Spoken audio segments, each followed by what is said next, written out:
No, thank you. Sleepy. Come back in an hour. Need sleepy. Please go away. Let me sleep for the love of God! It's now time for the Billy C. Morning Show, part of the Billy C. Boxing Network. Interact with the show at BillyCBoxing.com. And we're coming to you live from the Billy C. Studios in Lake George, New York. I'm Bill Caligiuri, and it's time for the Billy C. Morning Show. Good morning to everyone out there, especially give a special shout out. Special shout out. Special. Oh, geez. It's one of those days. Special shout out to all of our viewers on Fight TV.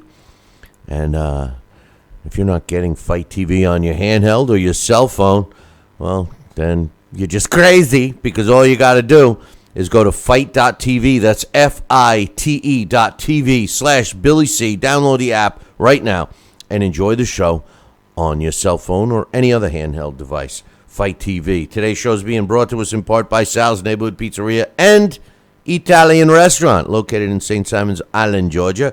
Check out the website, www.salsneighborhoodpizzeria.com, or give my man a call, 912-268-2328, 912-268-2328. Don't forget, if you're heading south or north on I-95, you could stop off at Sal's and enjoy a delicious Italian cuisine.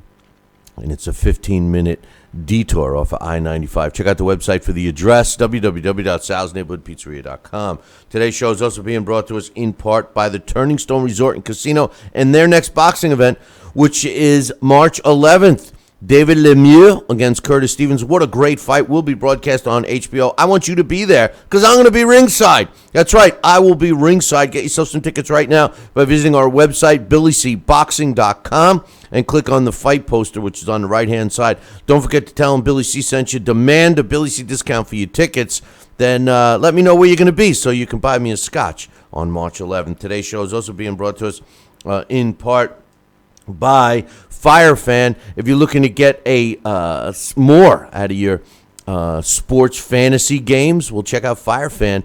You can log in, create an account for free if you go in through our webpage. Go to www.billycboxing.com, click on the FireFan banner, and log in for free. And here's the best part. You can win money. So if you log in through our website for nothing, you can turn around and make something. That's right. FireFan. Check out what it's all about. Today's show is also being brought to us in part by the Keith Thurman, Danny Garcia post-fight show, which we will be doing live right here on BillyCBoxing.com, on Fight TV, and, of course, on our YouTube channel Saturday night, approximately 6 minutes. Man, it's nice weather here. All of a sudden, I can't speak. 6 minutes after the official decision is rendered, so mark that down. We will be doing a Thurman Garcia post-fight show right here. And finally, today's show is being brought to you in part by my book, Tom Mono, From Bondage to Baddest Men on the Planet, is available right now where all good books are sold. Get yourself a copy by visiting BarnesandNoble.com or Amazon.com. Find out why we got a 5-star rating across the board. Hey, you looking for a signed copy? Don't worry about it. Just go to the website, BillyCBoxing.com, and click on the book club section. If you want something specific written on the book, make sure you put it in the comments section when you place your order through the website. Coming up a little bit later, we'll have Dax Khan giving us some thoughts. I got the fight results. I got some emails. We got some news. The big news right now, Manny Pacquiao against Amir Khan.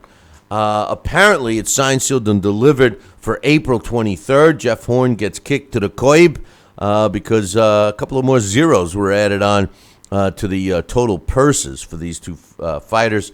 We'll talk about that here in a second. Before I introduce my partner in crime, I want to give a special shout-out to my man Stephen Barr. Stephen Barr was the grandson of Dick Burke, who was a fighter who fought Panama Al Brown, but better than that, and he helped Alex and I get some information, but better than that, Steve's been helping me out a lot. He's been sending me some old archived newspapers from England from the 1800s, which I needed for my collection. So I just want to give a special shout out and thanks to my man Steve for putting in the extra time and effort to get me those files. Manny Pacquiao against Amir Khan, April 23rd. We also got some final thoughts on Deontay Wilder and Gerald Washington, the aftermath of that fight, and the new WBC order. Just when you thought that it would be a unified title, nay. Joining me right now, the man, the myth, the legend himself, Sal Rocky Senecola. Good morning, Sal. And good morning to you too, Bill. How you doing today, buddy? No, doing okay, except stumbling and bumbling and fumbling over some words this morning. But aside from that, we'll pick it up and run with it, you know? We will. Have to. Yes, the little dyslexia of the tongues, Monday morning blues. Yes, I hear you. Yeah, I'm wondering, looks like we're having some issues on one of the streams. But anyway, Manny Pacquiao against Amir Khan was supposed to be in the land down under against Jeff Horn, but news came out actually during our post-fight show this weekend that Amir Khan and Manny Pacquiao have agreed to fight. I know that we both wanted to see Manny Pacquiao fight Floyd Mayweather, but I will tell you this, Sal. Manny Pacquiao against Amir Khan is still a relevant fight to me. It still shows that Manny Pacquiao tries to seek out the best opposition. You can make an argument that maybe Floyd would be a better fight, but Amir Khan, despite him coming off a loss, moving up 2 weight classes in his last fight, I still think this is a viable fight. After all, Manny does have one of the titles in the welterweight division. What's your thoughts? It is a viable fight, yes. Is it a fight that I prefer to see or would like to see? Well, no, I want also that Mayweather fight. And obviously it's not going to happen April 23rd. So I guess we'll just have to wait and see and watch this one and see what happens. But like I said, to me, it doesn't make any sense for Manny to fight other fights other than Mayweather and then retire with his brains intact. But again, you know what? It's not my call. They're making the bucks, they're making the money, and they're making an entertainment. Hopefully, it'll be a good fight. I think it will be. Yeah, well, hopefully it will. I think it will. These two guys know each other. They've sparred. So it'll be interesting to see what happens inside the ring for a real fight. Amir Khan, 31 wins, 4 losses, with 19 of his wins coming by knockout, and Manny Pacquiao. I would have thought that Amir Khan would have had way more knockouts, but maybe that's a misprint. But anyway, Manny Pacquiao. He's moving up, and Amir Khan, I think he's a bigger guy, but I was always a shorter fighter, and never bothered me. I use it to my favoritism, and Manny does the same thing because he's always faced bigger opponents, but his style doesn't act as a hindrance, if you will. No, but Manny Pacquiao, 59 wins, 6 losses, and a couple of draws with 38 knockouts. I'm kind of interested in the fight. It's way better than the proposed Floyd Mayweather against Conor McGregor fight, which I'm going to talk about in detail on Wednesday. Yes, we did. Really bothers me. But anyway, this weekend, Sal, we had some fights that took place, and first and foremost, Deontay Wilder stops Gerald Washington in the 5th round to retain his title. We did have a post-fight show. I thought that Washington won the first 3 rounds. I did give Wilder the 4th, but no matter how terrible Deontay looked, at the end of the day, he knocked out his opponent and he got the win. Now that you had some time to think about it, what's your thoughts on the fight? Well, as I was saying the other night, I gave the first 3 rounds to Washington as well. And as I was saying the other day before the fight, Washington is going to have to enter this ring like he's the champ, like he's going to win, like he's going to act like this is him defending his title. I think he tried the first couple of rounds. Wilder did catch him in the fourth round, and I got to give Wilder credit where credit is due.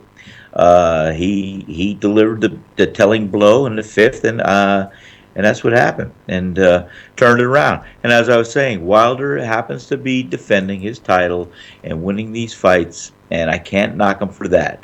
It's not his fault who they're putting him in a ring with, but the chest pounding. I think he was exposed. I think he was thoroughly exposed the other night, and I think somebody's going to take the fight to him. It's going to catch him with a couple blows. It's going to give him more trouble than he can bargain with. Yeah, well, anybody that's halfway decent is going to beat him, in my opinion, but we'll see. At the end of the fight, Deontay Wilder had this to say. He said, "We knew Washington would have a lot of adrenaline in fighting for a world title for the first time. I knew he'd bring the best version of himself. Everyone wants to put their name on that WBC belt. My hands feel wonderful. I still got the power. He didn't hurt me at all. It was a patient fight. We used a 3-2 left hook, which is, we used the 3-2, which was his left hook right hand, which we worked on in camp, but we were specific about in the dressing room. I didn't throw too many jabs, more as a measurement, and we knew he couldn't move to his right. It was all timing. I knew he was wearing down. I knew it was coming. We were looking to set up the 3-2. We changed the whole game plan in the dressing room. I was just waiting for that big moment. Washington was just as tall and as long as me, so if I made the wrong move, I could be the one on the ground. I didn't want to take any chances. I don't care about being down in the cards, especially in the early rounds. I take my time and I do what I got to do." I agree with that comment. Not so much changing the game plan at the last minute, but I do agree with the comment that, if you have a game plan in place, Sal, you follow the game plan. If you're going to be worried about being down on the scorecards after each round, then, I don't know. It starts getting in your head. What's your thoughts on that? Well, it's very much just what you mapped out here. I mean, you look at the fight, you look at the rounds, you look at the ring. It's strategic. And you got to say to yourself, well, I know I'm going to be standing in the last round because my endurance, my level, my training. And if you think you're going to lose the first couple of rounds there's many fighters out there that want to see what their opponent's going to bring them. And maybe they'll give away a round or two, not intentionally so much, but allowing their opponent to see what he's going to bring to the fight. And then you're going to have in your ability in your corner to assess where the opponent's weaknesses are and where his flaws are. And then you're going to capitalize them in the middle or the late rounds. Deontay Wilder, if that was part of his strategy, he executed it correctly. And if he had a plan B or game changer in the last minute, well, like I said, I can't down him because he won. And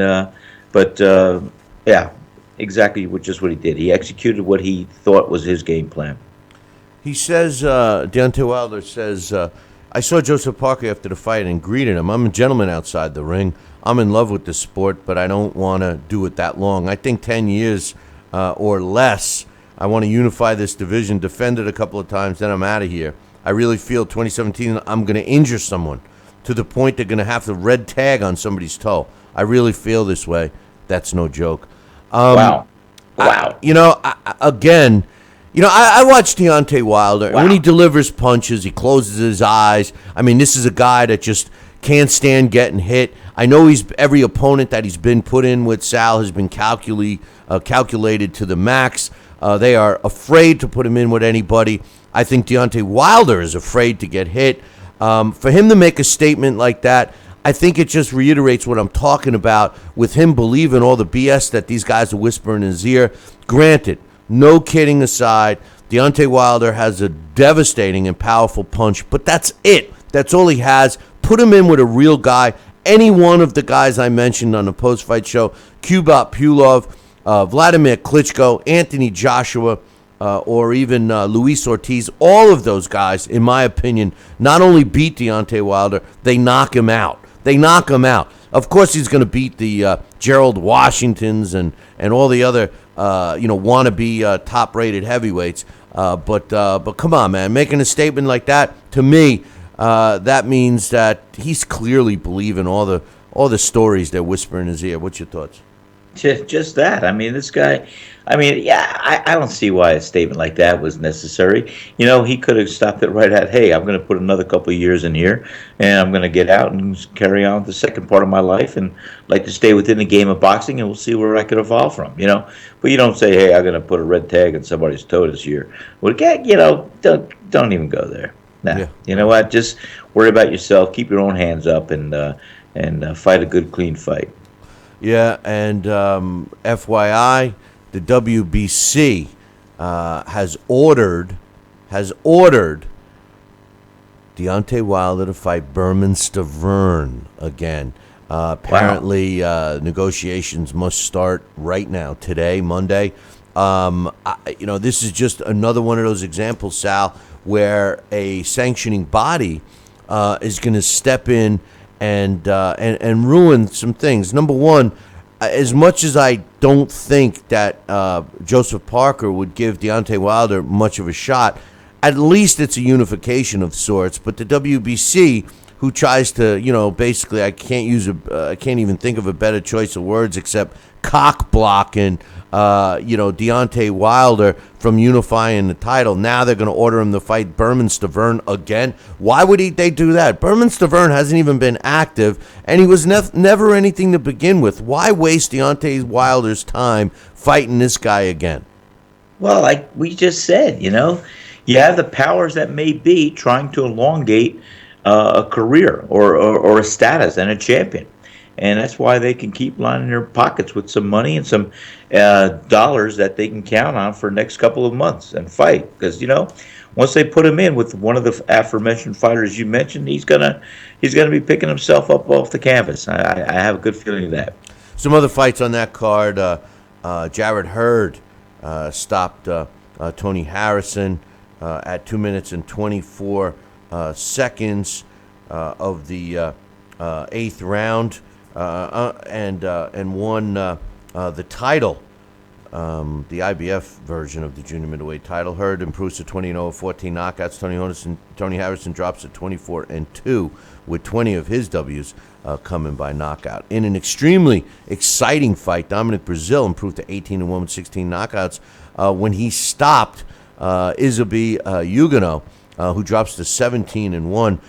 This was a rock'em sock'em fight, Sal. I loved every minute of it. And based on some of the shenanigans that went on after the night of fights, I wouldn't be shocked if we see Dominic Breazeale fight Deontay Wilder next. But like you and I talked about off the air, does Breazeale have a granite chin or what? I mean, he goes down, but he gets back up.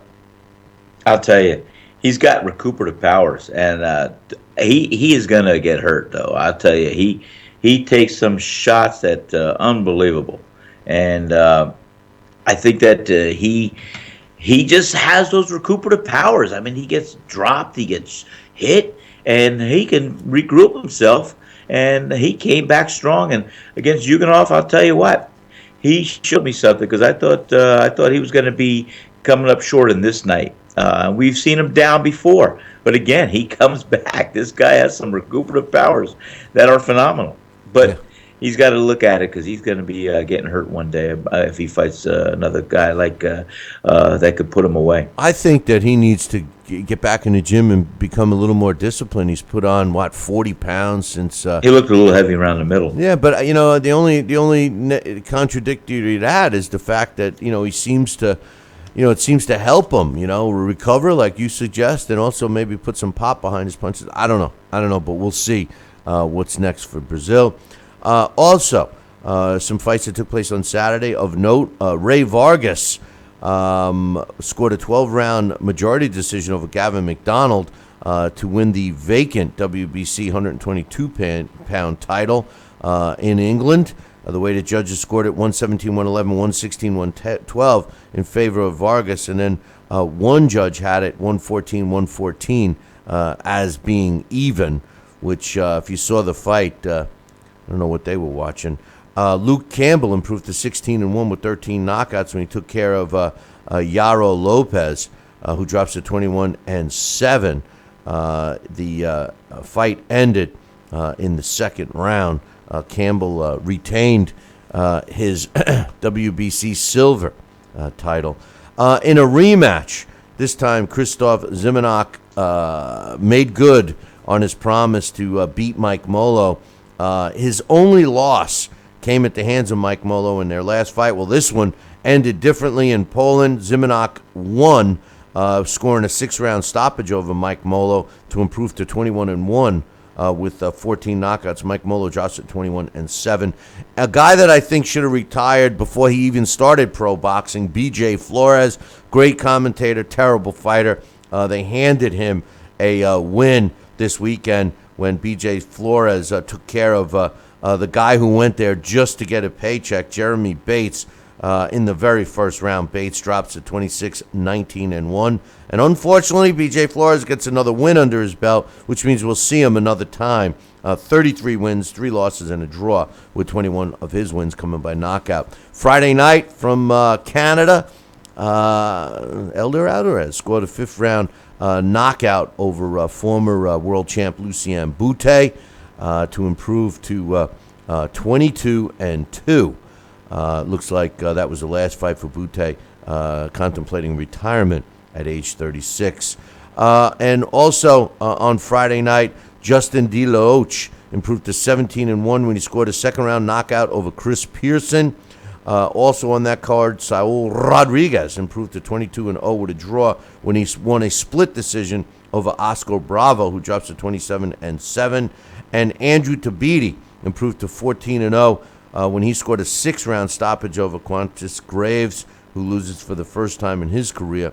He drops to 11-1. That's what took place on Friday and Saturday in the boxing world. But how about in the racing world, Sal? You're down south. You must have heard a lot about this. The Daytona 500 runs yesterday. You know, I very rarely watch races on TV, but for some reason I was kind of glued to the set. Some new system of scoring and everything else, and the Daytona 500 actually was an exciting event. Kurt Busch wins the Daytona 500, finishing 2nd Ryan Blaney, and 3rd AJ Allmendinger to round out the top 3. Did you get the chance to see the race? You know, we're 45 minutes when I'm in St. Augustine. We're about 45 minutes away, and that's all you hear about, all you talk about, and all the traffic is always looking to go there, and it's a big event, as we know. And, you know, for some reason, I think Saturday night, all the people that intended to buy you a scotch tried to buy me scotches. And it sounded I did not that see the sounded that way. It certainly sounded that way, Sal. I'm glad. Well, at least you had fun. I've been meaning to talk to you about that. Yeah. I'm ready for my censure. Yeah. Sorry about that. It will not happen again. No, they said, hey, this is for Billy, but Billy's not here. Sal, let me buy you a scotch. Well, okay, you can't say no. You can't say no, especially when it's on somebody else. That's why I'm waiting for everybody to go to the Turning Stone on March 11th. I'm saving up. But we got you there. I'd share one with you. We got some emails right now. Let's get those out of the way. I know they're experiencing some live streaming issues on YouTube, but what can I tell you? YouTube, they get to do whatever they want, no explanation or whatever. It's pretty nerve-wracking. But in any event. My man Johnston gave us some results from England, like he's promised to do. In the some undercards, Craig Paxton stopped Boy Jones in the super featherweight division. In the super middleweight division, LeRon Richards went 6-0 when he beat Attila Tybor Nagy. Sanjeev Sahuda went 6-0 after beating Elmir Raphael, who drops to 34 wins, 106 losses, and 4 draws in the lightweight division. DP Carr beat Lewis Jones to stay undefeated at 7-0. Archie Sharp improved to 7-0 when he stopped Alex Felix. And also some other fights. We told you about the Ray Vargas and Luke Campbell fights. Well, Tommy Coyle stopped Rakeem Noble. Ryan Burnett defeated Josefat Reyes. And a couple of upsets. Jacob Woolley lost to super featherweight Jordan Eliason, who improves to 7-9. Woolley drops to 8-1, and Connor Seymour loses to William Warburton, who improves to 23 wins and 107 losses. Connor Seymour drops to 7-1-2. So we got a quick update from my man Johnston, who we're feverishly working on to become our UK correspondent. But for some reason, he's either not getting my emails or ignoring what he needs to do to have our column put up. In case you're the only way you're getting instruction, Johnson, is to listen to the show. Well, you need to send me a headshot, and it's got to be a picture. Stop with the phone BS, will you? Come on, man. We want to get your column set up, and you got to fall into the protocol. It's just the way it is. Some other emails. This one's from my man Mitch. He says, moderator, next question from the media. And he's got media guy. My question is for Billy C. He's saying, he's going through a little act here for us. So he says, please tell me, Billy C., what do you think of B.J. Flores as a boxer? Now, this is him answering for me. He says, I really like him. I think he's excellent commentator behind the microphone. Then the media guy says, well, what about in the ring, Billy C.? Billy C. says, I thought I answered that question already. I'll make myself a little more clear. I love him as a commentator. He does great work. Obviously, my man Mitch knows that I think B.J. Flores is awful inside the ring. And he's never beaten a real fighter. He's only beaten washed-up fighters, and that's it. Chip goes on to say, hey, Billy C., did you notice that the PBC made multiple mistakes on Saturday night? One was saying WBC and then referred as the WC champion. Besides not liking ring girls or ring announcers inside the ring, Al Heyman doesn't like the names of belts said. While I'm not a fan of the sanctioning bodies, I'll be less of a fan of the much-rumored PBC belts that are coming. I said that from day one. Do you remember that, Sal, last year? I said that the PBC was going to make up their own belts and devalue all the other belts, which, listen, I agree with Mitch and the PBC about devaluing belts because they've ruined the sport. But that's contradicting yourself if you devalue a belt and then introduce your own, doesn't it? Well, hey, are we talking about credibility issues? Well, exactly. How can you devalue belts for what they are and the whole accumulation of a belt for every reason, and then come out with your own set of reasons to install a new belt for the taking? And I know it is what it is. I thought there was just one belt for each weight class. That's all it should be. Yeah, those days are long gone. They're gone. Forget about them. My man Mitch sent me a screenshot. He says, here was the first mistake of the night the PBC made, Billy C. Do you see it? And he says, and no, it's not letting Virgil Hunter commentate. First of all, Virgil Hunter's the worst. I think he's a terrible trainer, and he's even a worse commentator. He must have, did some sexual favors to Al Heyman or somebody because there's no reason this guy should be on air. But the image he sent was exactly what I said on Saturday night. They were putting a little blurb up on Virgil Hunter saying that he was Gennady Golovkin's, Triple G's trainer. That's not the case. He was been brought in to help Daniel Jacobs train for Triple G, but not the other way around. Didn't anybody check the quality? Wasn't there any quality control for this broadcast on Fox? And Fox is no schlink, rinky-dink organization. They put on the NFL. They put on the NASCAR race the other night. Come on. This was a complete joke of the low-quality broadcast that they did for Deontay Wilder against Gerald Washington. I didn't mind Abner Mares at all, and Brian Kenny is always solid, but Virgil Hunter was terrible. Brian Kenny was more of a corporate guy than I've ever seen him. One of the things that I didn't like, personally, I didn't like Brian Kenny because he's so pompous. But, man, did he act like a corporate guy this week saying that Deontay Wilder was the best and blah, blah, blah. I mean, it was a joke. Man, I tell you what,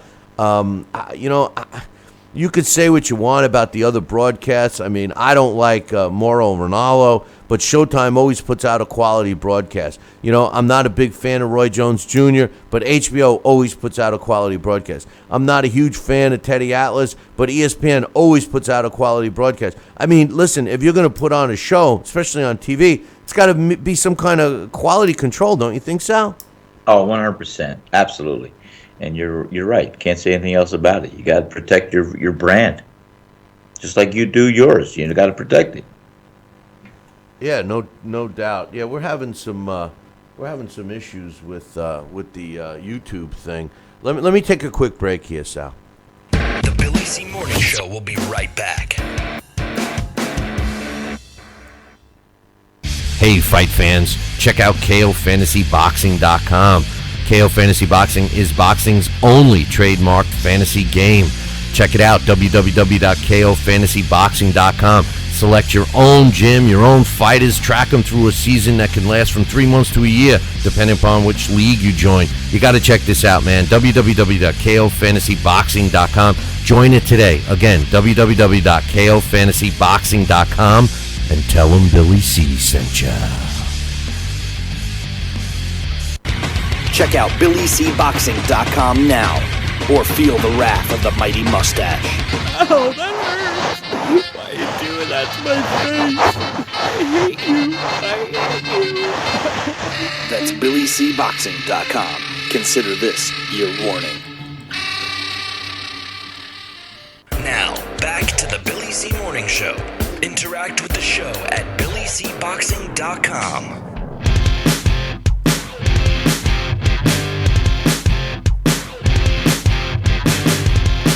And we're back. You're listening to the Billy C. Morning Show, and I apologize. We are having some issues with the YouTube stream. Sal, they just shut it down. So the only I don't know.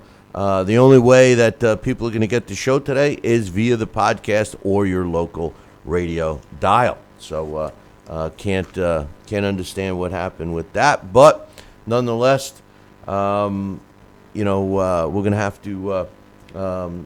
to just move forward and keep going what we're gonna be doing. Anyway, my man Mitch says I told my friend that Heyman was gonna do some dirty stuff and try and keep the heavyweight stuff in house. You could see the writing on the wall, who the next man up is if a unification doesn't have it. And Mitch sent me some links to the extra stuff that took place after the fight on Saturday night. Apparently, Team Brazil and Team Wilder got into a fight in the hotel.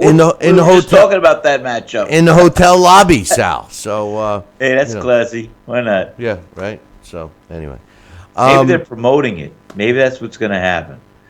Maybe so. Maybe so. We'll see what happens. But in any event.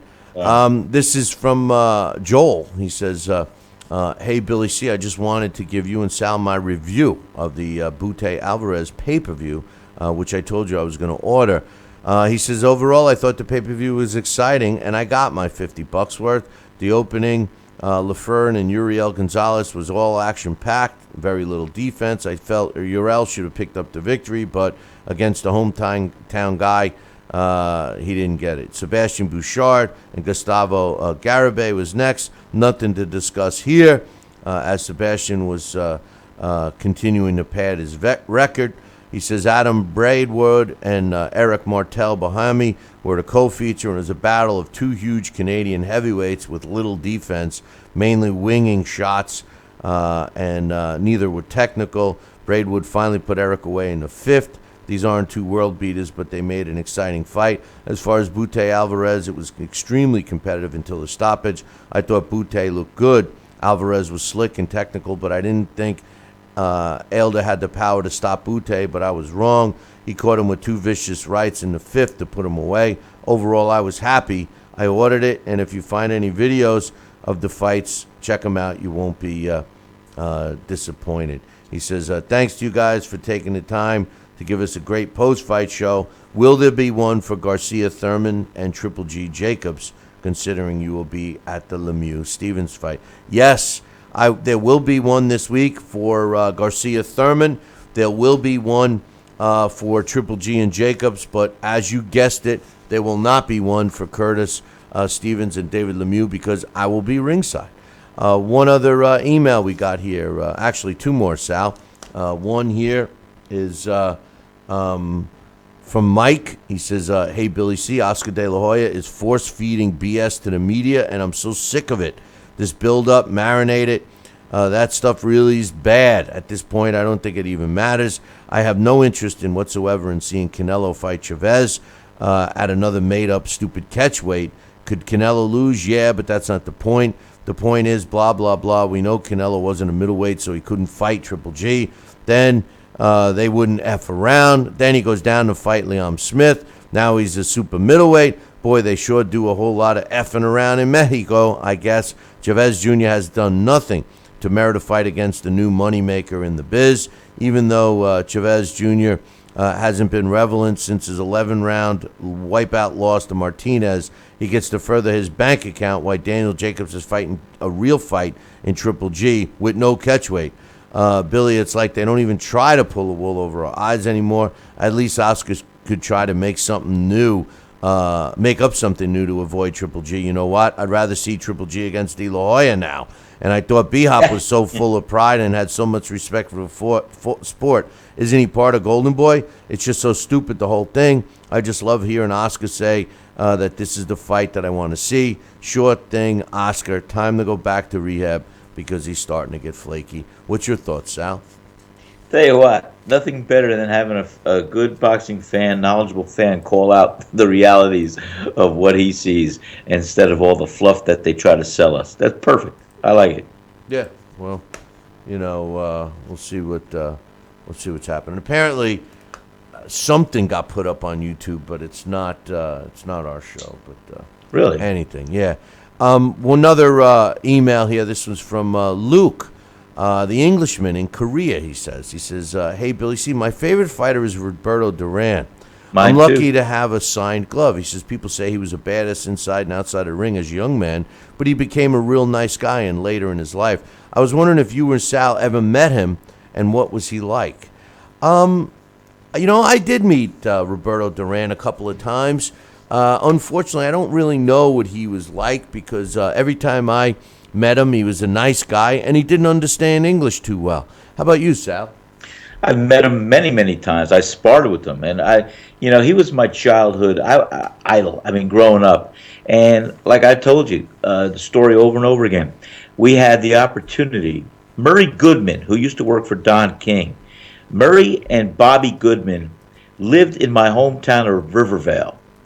Now, Murray Goodman invited Don King along with Lou Duva to my little Rivervale golf course. And it was a golf outing, and I was there. I was 16 years of age. I just won the Golden Gloves. And Don King I met. He was bigger than life. We took pictures together in my restaurant. And Don King took an interest in me. And he said, Sal, who's your favorite fighter? I said, Roberto Duran, my favorite all-time fighter. He goes, well, I'm going to have you come down to Philadelphia Spectrum for our press conference against one of the Viruet brothers, and you're going to spar with Duran, and your dream's going to come true. And sure enough, Don King invited me down to the Philadelphia Spectrum for the press conference.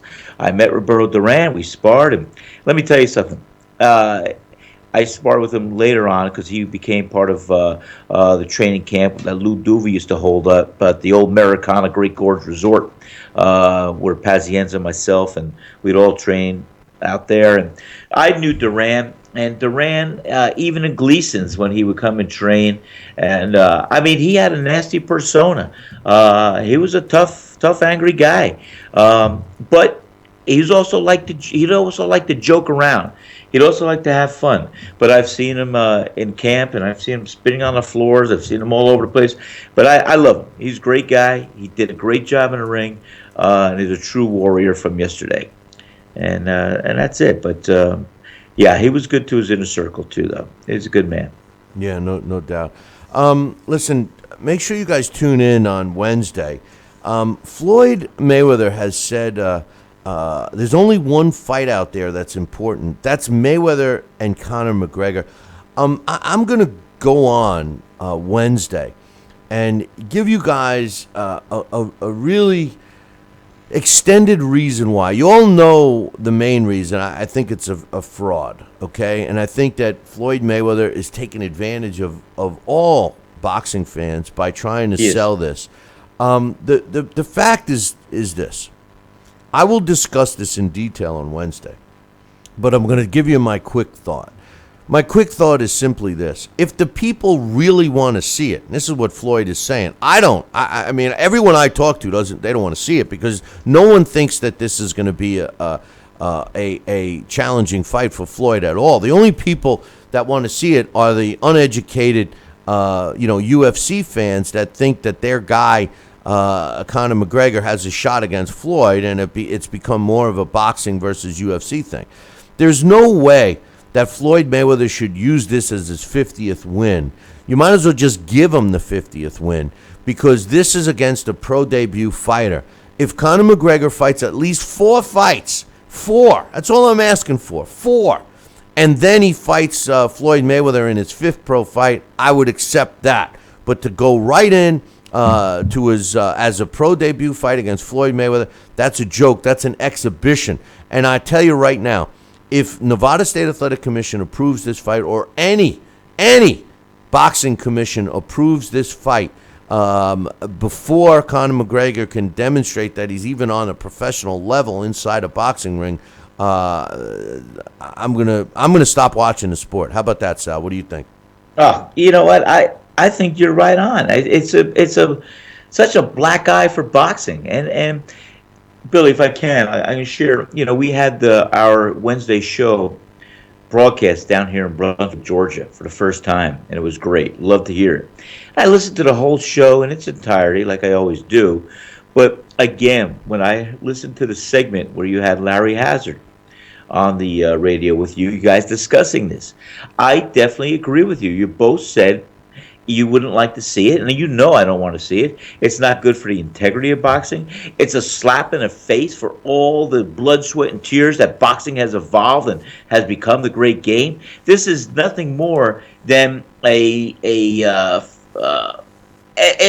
an event. It should be promoted as not a circus event, but an exhibition. Have it as an exhibition. I'll applaud it as an exhibition. But I do not want to see it count. And I think it's a slap in the face to every fighter that laced up a glove to step in the squared circle for a legitimate sanctioned fight. Slap in their faces, because it's not what we should allow to happen. And I don't think any boxing commissioner in the right mind will allow it to happen.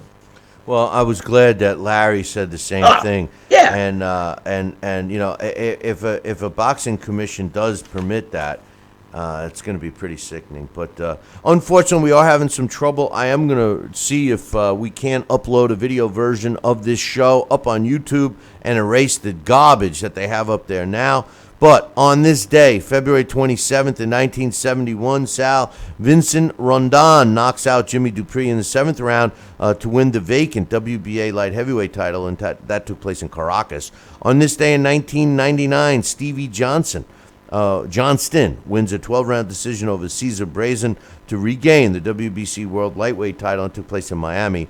On this day in 1988, Bernardo Pingago wins a 12-round decision over Julio Gervasio to win the WBA Junior Featherweight title. It took place in San Juan, Puerto Rico.